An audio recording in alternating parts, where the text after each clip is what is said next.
Hello and welcome to the Practical Animal channel. The channel is for people who want to know what it takes to work with animals. This week, great apes. There are 4 kinds of ape: the bonobo, chimpanzees, gorillas and orangutans. All are either endangered or critically endangered. Each week, I interview an animal industry professional about their life and work, asking them what are the skills needed to work with their animal. My guest this week is Lorraine Miller of the Great Ape consultancy. Lainey operates the consultancy out of Perth, Western Australia, and she joins me now. Lorraine Miller of the Great Ape consultancy, welcome to the Practical Animal channel. Thanks very much, lovely to be here. Lainey, please can you describe your career from the start to date? So originally I studied zoology in the UK in Cornwall. I gained a foundation degree, and then after that I went on to do a Bachelor of Science in Wildlife Conservation. Wasn't really sure exactly what I wanted to get into, so by having a bit of a wide base of those 2 areas just allowed me to have the flexibility to go into different fields later on if I wanted to. And I kind of stumbled across keeping. I was very, very lucky to be hired pretty much straight out of university in my local zoo down in Devon, in Paynton Zoo, and that was a fantastic zoo, really great experience. I started off working with hoofstock, so the zebras and antelope species. Then I moved on to the larger hoofstocks, things like rhino, and then things like big cats and other carnivores, and then on to great apes. And yeah, it was when I stumbled across great apes, when I moved on to that section, that was where my passion lied. I knew that was the species for me to be working with. So I worked with a bachelor group of Western lowland gorillas and a breeding group of Bornean orangutans at the time. And then within a year or so, I was promoted to senior of primates, so primates and apes, which enabled me to kind of branch out a little bit and work a little bit more with the smaller species of primate, which was great. While I was at Paynton as well, I was there for almost 8 years. I got a lot of experience elsewhere as well. They were really great with trying to get you to go to different places and get new experiences and gain knowledge from other places. So I did some keeper exchanges. I did one at Taronga in Australia, and I worked for a little bit in Singapore Zoo, and also did some internships revolving around animal training in Honduras and Central America and the Caribbean and things. So I got some really great experience from that zoo. It was awesome. After 8 years, I left. So I got a call from a friend in New Zealand saying that a wildlife park on the South Island were actually looking for gorilla experienced people in particular. Someone to come over and work on a project to bring in the first gorillas into the country. So I gave them a call and was hired for that project. And so I came over as a senior keeper and gorilla consultant. So it's fantastic, that project, because it started right from the very beginning. When I went over, we hadn't even broken ground yet. So I got involved in the facility, so generating the facility and the internal workings of it, all the paperwork, because of course, as you can imagine, being the first species in a country, there's a lot of paperwork to go through. So husbandry manuals all had to be created from scratch, staff training manuals, safety guidelines, nutrition, diet sheets, everything. That was a great 2 years. I learned a lot then. And then once that project was complete, I moved back to the UK. I worked at Colchester Zoo for a bit on the East Coast, working with mainly larger hoofstock again. So giraffes, rhinos, zebras. Also got the chance to work with aardvark, which is fantastic. I really love that species. They're really awesome little critters. But I knew that apes was my passion, and that's what I wanted to be involved in. So out of luck, actually, a couple of months later, I got a call from a leader in Twycross Zoo, and asked to go over there as part of their ape team. And they were looking for more experienced ape keepers, because they brought all the great apes together. So it would mean working with all 4 species of great apes. That's actually the only place in the UK where you can do that. So of course I jumped at that chance and had a great 4 years at Twycross as well. I was promoted to the deputy head of section of the Great Apes, and again they really were great at kind of facilitating additional learning and knowledge and experience and things. So I actually got to do quite a lot more traveling when I was at Twycross as well. So I worked in Thailand for a bit as a elephant welfare coordinator at an elephant park. I did a bit of work at International Animal Rescue at a orangutan rehabilitation centre in Kalimantan. I worked with sea turtles in Malaysia for a bit, got to go to Belize with an organisation called Wild Tracks and facilitate the first spider monkey release. So I got my hands in quite a lot of different things and some great experience. A fantastic team there as well. After 4 years, I left to go on maternity leave, have my son. And it was while I was on maternity leave that I realised that over the years, I generated quite a large base, like a large connection with a lot of the zoo industry.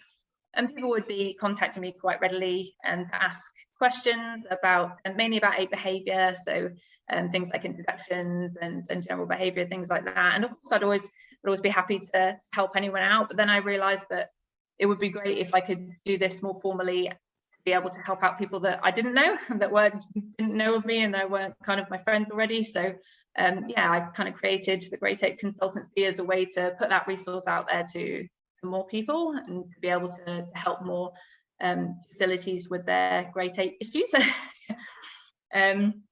Yeah, that was going quite well. And then of course COVID hit, everything got very remote, which was fine. I did a lot of courses and presentations and webinars and things like that, so I was still able to get the information out there and do what I wanted to do. And that was actually through one of those presentations I was approached by the chimpanzee EEP coordinator to come on board as an advisor. So I'm a European chimpanzee advisor. And then a few months after that, my partner actually got a job in Perth Zoo in Western Australia. So we ended up moving to Western Australia, halfway across the world with an 8-month-old in the middle of a pandemic. So probably not the best time, but it was all remote, so I could take my work with me. I could take the business and the advisory position with me. So that was great. I was able to carry that one over here. So I've gotten a little bit involved with Perth Zoo and a couple of different things. And also I've had the chance to get involved with native species conservation over here, which is brilliant. Of course, you've always got that in your forefront of your mind to kind of help as much as you can with the native species, and especially with the field conservation. So I'm the vice president of the project Numbat, which is a community-led conservation charity protecting the Numbat species, which is, I don't know if you know anything about them, but little marsupial over here in Western Australia, native to this part and critically endangered. So yeah, it's great to be able to contribute to that as well. That's pretty much where I'm at. Oh, there's so many proud moments, but I think going to New Zealand and completing the gorilla project, bringing the first of the species into the country is pretty big stuff, and I didn't think I'd get to do that in my career. So yeah, being able to bring the boys over from Australia and integrate them into a group and be part of the whole process was. I think it's great that you gained so much experience and then were able to launch a consultancy. That's really exciting. I love that. Lainey, what's your biggest guilty pleasure at work? When I first started at Paignton, I fell in love with tapirs. So we had some Brazilian tapirs, and if anyone's worked with tapirs, they'll know that they're just the best. They're a very lovely temperament and love a good scratch. So you just kind of scratch them under the belly and they'll roll over with their feet up in the air. It's like a big puppy, absolutely gorgeous species to work with. But when I came off that section and didn't work with that species anymore, I used to sneak back over lunchtime just for like a quick tapir scratch to get my tapir fixed. Nowadays, though, my guilty pleasure is actually hiding out in the chiller, spending more time in the walk-in chiller than I actually need to, because it's 40 degrees here at the minute. So the other day I found myself just stood in there, just not really doing too much, just getting a bit of cool, and that's where I'm at now. I love that. Lainey, what's your best Great Ape fact? One thing I really love about a gorilla species, gorillas are my favorite Great Ape, and one thing that got me was the first time I heard a food song. So gorillas will sing when they really, really enjoy a certain type of food, and hearing that is amazing. But that's a really cool fact. And we knew that they did it in captivity for a long time. A lot of people had heard it before, but it's actually pretty recently been recorded in wild gorillas as well, which is pretty awesome. What are the skills, experiences, and personal qualities that have been key to your success working with Great Apes, please? Experience-wise, is just to gain as much as experience as you can. Like you heard before, I didn't just kind of stop at getting into a zoo and kind of working there. I kind of kept having to go to different places and keep learning, keep gaining experience, even if you do end up in a position. But both the academic type of experience and practical experience is good to have a combination of the both. In terms of personal qualities and skills, I think perseverance to get into the field in the first place is the big one. You have to be very committed and very passionate and just persist at it. And then once you're in the field, particularly with Great Apes, I think patience is going to be the biggest thing that you need to attain working with Great Apes. They're very intelligent and very social. You need to have a lot of patience when you're doing anything great. Lainey, what 3 people or books or conferences have most influenced your thinking? I'd say probably people, the majority of the time, have been the biggest influence on me. And of course, you've got all those amazing, influential people. I've been lucky enough to meet Jane Goodall a few times, and people like had correspondence with David Attenborough, and got to meet Gordon Buchanan. I really love his work, and it's all these really influential people that are very well known. And yeah, they are just so inspirational to everyone. But I think really it's the people that you work with day in, day out, those team members, those key team members that you learn a lot from. They're the ones who really are going to shape your career and your path and whatever you decide to do. And I was really lucky enough in the early stages when I was at Pinkerton to be surrounded by a lot of Great Ape experts, a lot of really great ape people. So my senior keeper was Craig Gilchrist, he's the supervisor at primates at Auckland Zoo now. And he taught me everything I know about gorillas at the time. He was really great. My curator was Neil Behrman, who's one of the foremost experts on apes in Europe. So I was really lucky to be surrounded by all these really influential people who I could just absorb the knowledge and the information from. So. Lainey, what is your view, please, of Great Ape management, both in the wild and in captivity today? Okay, that's a really big question. It's so variable. So in captivity, every country, every accreditation body, every facility manages their apes completely differently. So it's very difficult to kind of answer specifically. But I think on a whole, I think we're headed in the right direction. And we now know an awful lot more about Great Ape management in general, so things like their behaviour, their social systems, because of the research done on wild counterparts and also in zoo-based research as well. We really know an awful lot more, and we're able to put that into use in our management, the way we manage our animals. So, for example, a good example is the chimp. So chimpanzees are notoriously quite an aggressive species of ape. That's completely natural. That's how they communicate. That's how they maintain their hierarchies and their group stability. And so it's really important that they do exhibit that percentage or that amount of aggression. And historically, we'd always try to eradicate that, essentially, because of course in a captive environment, it's better if the animals are calm, and that's how you saw them. So a lot of time the animals were either kept in very small groups, or they were split down or separated or anything like that. And I think now that we know a lot more about how important these negative or aggressive behaviors are, we're able to make better management decisions for those animals. So we're using a lot more of vision fusion, and you're seeing a lot more very large groups, multi-male, multi-female. And yes, they do fight, yes, they do argue, but we've now got the tools we need to be able to facilitate that a lot easier, to enable them to perform those most natural behaviors within a captive environment, which I think as long as we keep heading in that direction and keep learning and progressing in that way, I think that we'll do all right. What's your view, Lainey, of the way that Great Ape management is going to go in the next 10 years, both in the wild again and in captivity? Okay, yeah, like I said, in captivity, I think if we keep progressing and we keep learning and researching, more about these aspects of animal welfare, and particularly for the great apes, I think that we'll be on the right track. Animal welfare is a fairly new science, to be honest, but it's really been pushed to the forefront, which is fantastic. And we're really learning a lot from kind of welfare assessments and how to assess the welfare of our animals a lot better. So I think that being pushed to the forefront is really helping with raise the standards of great apes in captivity. When it comes to wild, unfortunately, quite a lot of the populations are still in decline.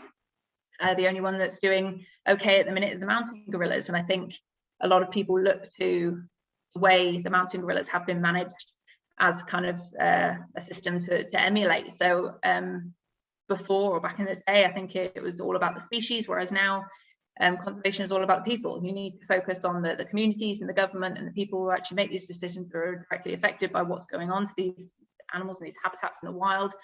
And you really need to focus on that, and that's what the mountain gorillas, the people who are working with the mountain gorillas have done in Uganda or Rwanda. They've made those animals and that habitat indispensable to the community and to the government by habituating several groups, bringing in ecotourism, which has been a massive revenue boost for the communities and the government. So yeah, they've been very clever about it, and they've made those animals indispensable. So they have to protect them, they have to be protected, otherwise their whole way of life would kind of go out the window now. So I think people are really looking to emulate that. And yeah, it's proven itself to be really effective, because they're the only species of great ape that's actually on the increase. So yeah. One of the things that I aim to do on this channel is look at the whole animal industry to see just what niche jobs there are out there, what opportunities there are out there for people who want to work with animals.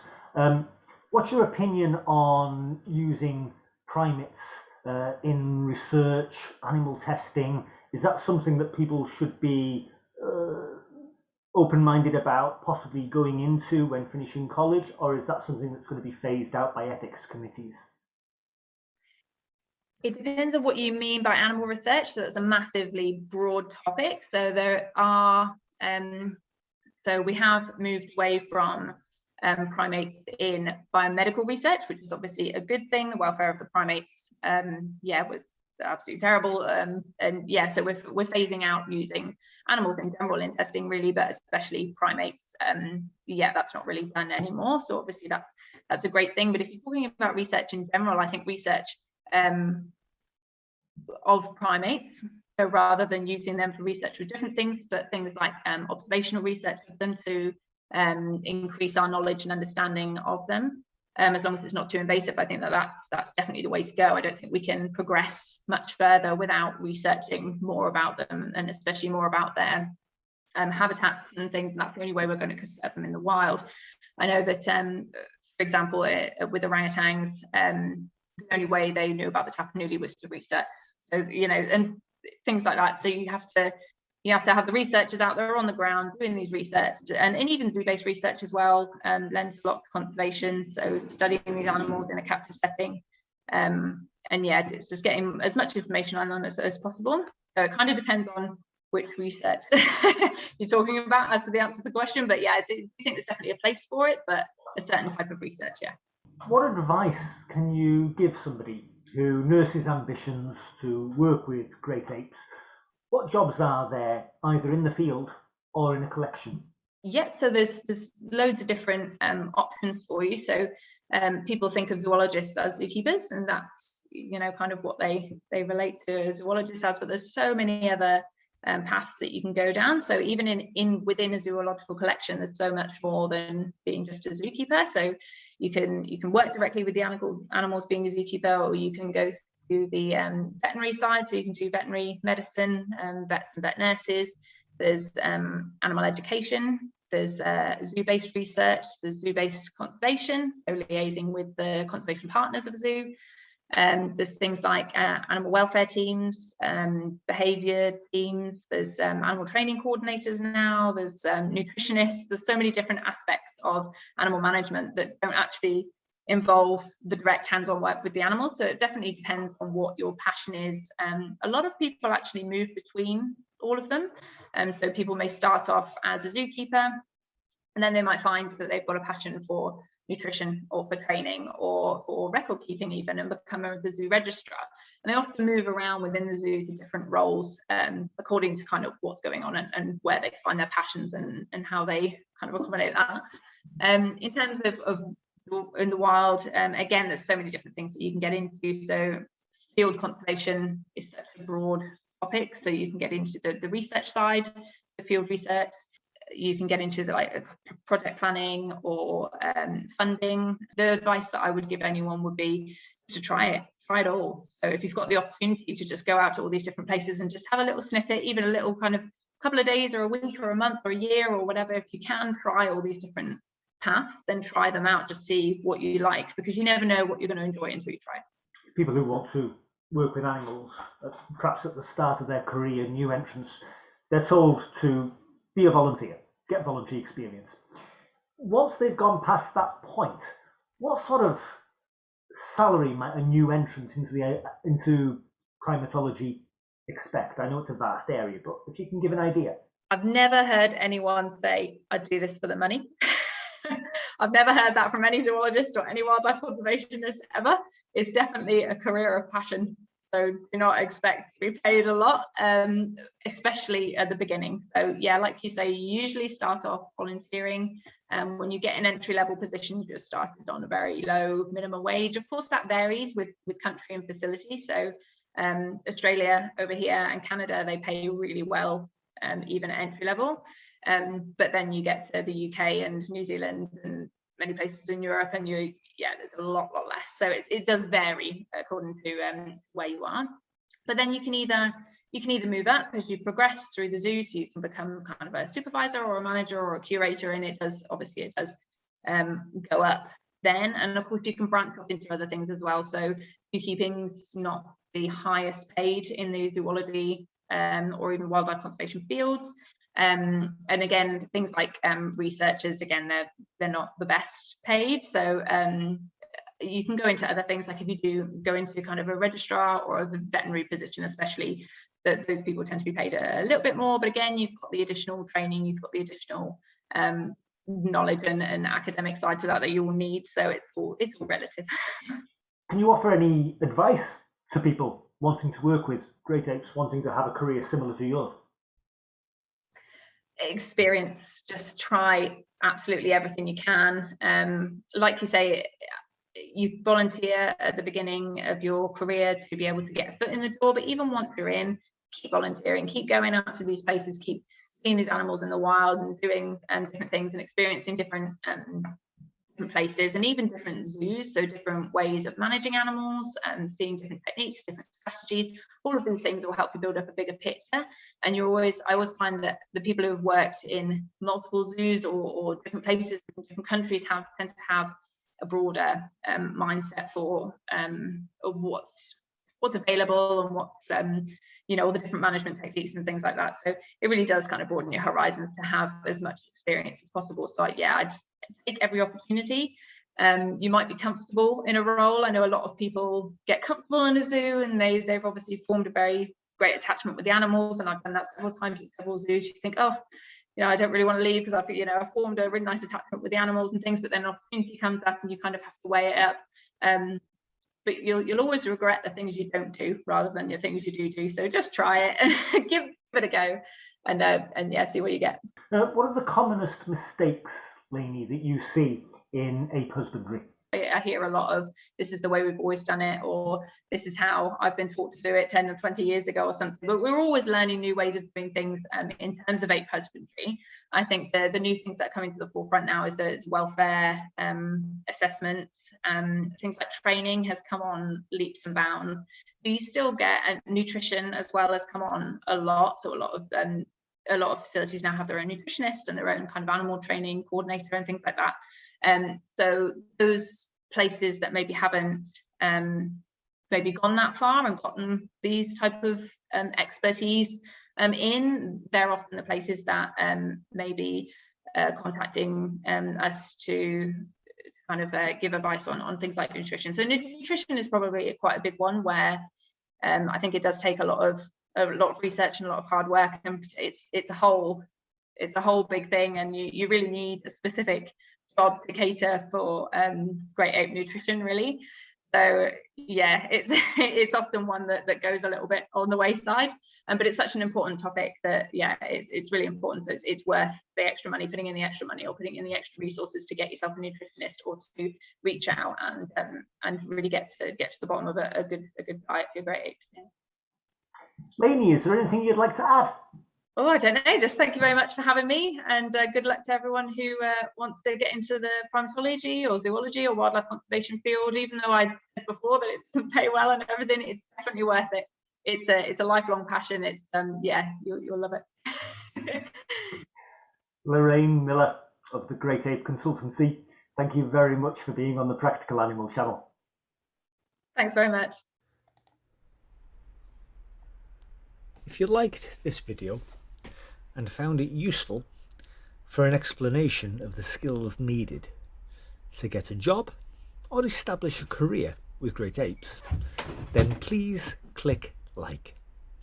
If you want to work with animals and have more access to exclusive content on the qualities needed to work with animals, then please consider subscribing to the channel and share it with your friends and followers. In the meantime, enjoy this footage of pied wagtails and the blackbird. It seems there is no getting away from the fact that you need to do some voluntary work to get a job with great apes, and a degree may or may not be necessary depending upon whether you wish to be a zookeeper responsible for great apes as part of a collection, or whether you want to go into academia and study the great apes as a scientist. Next week, I interview Professor Mark O'Shea on snakes. Professor Mark O'Shea is a world-renowned herpetologist, and in fact has featured in several major television series on snakes, reptiles, and especially venomous snakes. You won't want to miss that one. In the meantime, that's next week, and enjoy the pied wagtail and the blackbird. My name is John Beaumont. Thank you very much.